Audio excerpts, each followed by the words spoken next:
नमस्कार, मी पंजाब डक. आज आहे 28 एप्रिल 2026 आणि मी माझ्या शेतामध्ये गावातल्या आणि या ठिकाणून शेतकऱ्याला अंदाज देणार आहे. कारण की काय झालं, राज्यात उन्हाचा तीव्रता खूप वाढली.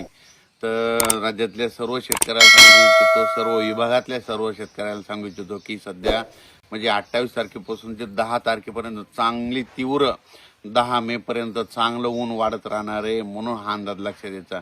म्हणून सर्वप्रथम आपल्या लहान मुलांची, वयोवृद्धांची, पाळीव प्राण्याची, पशुधनाची काळजी घ्यावी. कारण की काल परभणीमध्ये देखील एक बालक दगावला.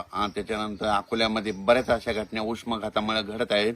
म्हणून लहान मुलांना उन्हामध्ये फिरू देऊ नका. राज्यात चांगला आणखीन पारा वाढत जाणार आहे. काल देखील अकोला जिल्ह्याचं देखील मी म्हणलो होतं ना 47-48 पर्यंत जाईल, तर 47च्या पुढं 48 पर्यंत तापमान अकोल्याची नोंद झाली. पण हे लक्षात यायचं, परभणी देखील 44 होतंच, आमच्या भागात देखील 44 होतं. तर आणखीन 10 तारखेपर्यंत चांगली तीव्र उन्हाची लाट राहणार आहे. म्हणून हे अंदाज सर्व शेतकऱ्यांनी लक्षात द्यायचा.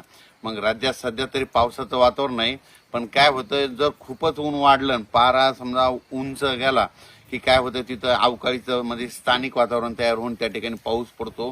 काल देखील मेकर भागामध्ये, तुरळक भागात झाला, शेगावकडे झाला, इकडं संगमनेर पट्ट्यात देखील झाला.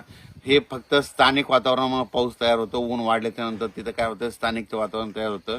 म्हणून हे सर्वप्रथम शेतकऱ्यांना लक्षात येतं. पण राज्यात मात्र आता मात्र चांगलं तीव्र उन्हाची लाट राहणार आहे. म्हणून हा अंदाज लक्षात घ्यायचा. वातावरणामध्ये थोडं ढगाळ वातावरण राहील. ढगाळ वातावरण राहण्यामुळे काय होणार आहे, गरमी वाढणार आहे. इतकी गरमी राहणार आहे की जशी मुंबईला जशी गरमी असते तशी आपल्या इकडे गरमी जाणवणार आहे. म्हणून हा अंदाज लक्षात घ्यायचा. राज्यात सर्व शेतकऱ्याला सांगू इच्छितो की राज्यात आता तर 40 दिवस राहिलेत पाऊस येण्यासाठी. आता 40 दिवस राहिलेत. म्हणून 40 दिवसामध्ये तुम्ही काय करा, ज्यांचं शेत दुरुस्त नसेल तर तुम्ही शेतीचे कामं करून घ्या. कारण की राज्यामध्ये पावसाचं वातावरण तयार झालेलं आहे. ऊन वाढत असल्यामुळे काय झालं की आपण आपल्या शेतीची मशागतीची रात्रीच्या वेळी कामे करून घ्यावी ट्रॅक्टरनं. कारण की दिवसाचं ट्रॅक्टर चालत नाही, कारण की तापमानच इतकं आहे की त्याच्यामुळे ट्रॅक्टर सुद्धा चालत नाही. म्हणून सर्व शेतकऱ्याला सांगू इच्छितो की तुम्ही तुमचं जसं वेळ भेटेल तसं ह्या 40 दिवसामध्ये शेतीचे कामे करून घ्या. पावसाचं काम करतो.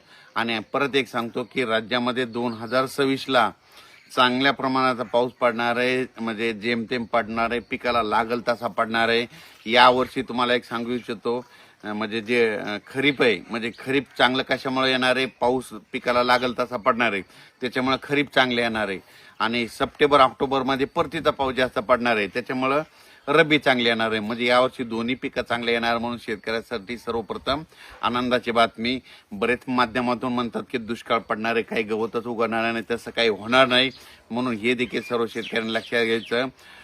हे देखील सर्व शेतकऱ्यांना लक्षात घेऊन आपण आपल्या शेतीचे कामे करायची, शेतीची तयारी, मशागतीचे कामे करून घ्या.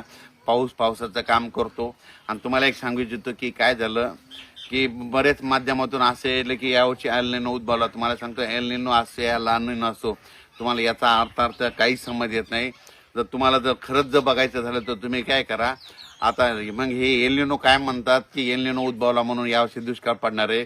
तुम्हाला एक सांगू इच्छितो की आज दक्षिण अमेरिकेमध्ये एक लिमा देश आहे, क्यूट आहे. तिथलं आत्ताचं तापमान बघा, म्हणजे आत्ताचं ह्या टायमाला तिथं जवळपास काही ठिकाणी 18 अंश, म्हणजे 18 अंश थंडी आहे. ते काही ठिकाणी 3 अंश आहे. म्हणजे तिकडं थंडी आहे आणि आपल्या इकडं ऊन आहे. आणि कसं असतं की तिथं जर थंडी असल्यामुळे तिथलं समुद्राचं पाणी थंड आहे. थंड असल्यामुळे काय होतं की त्यावर्षी ला निना असं उद्भवत आहे. आणि जिथं पाणी गरम होतं त्यावेळेस एल निनो असतं. तर तुम्हाला सांगतो याचा त्याचा काही संबंध नाही. तुम्हाला सांगतो, भारतीय हवामान प्रणालीमध्ये आपल्या भारताच्या बाजूला जे समुद्र, हिंद महासागर आहे, तिथं तापमान कसं असतं त्याच्यावर अवलंबून असतं. तर सर्व शेतकऱ्याला सर्वप्रथम आनंदाची बातमी. आतापर्यंत दरवर्षी मान्सून अंदमान बेटावर कधी येत होतं तुम्हाला सांगतो, तुम्हाला कोणता तज्ज्ञ सांगणार नाही. दरवर्षी तुम्ही लक्षात घ्या, कधी 21 मेला येतो, कधी 20 मेला येतो आणि कधी 22 मेला येतो. ही दरवर्षीची मान्सूनची अंदमान बेटावर येण्याची तारीख आहे. आणि तिथून 10 दिवसाला मग केरळला येतो. 21 मेला जर आला तर तिथून 10 दिवसाला म्हणजे 2 जूनला केरळला येतो. आणि तिथून 8 दिवसात मग मुंबईला येतो. असा हे मान्सूनचा अवधी असतो.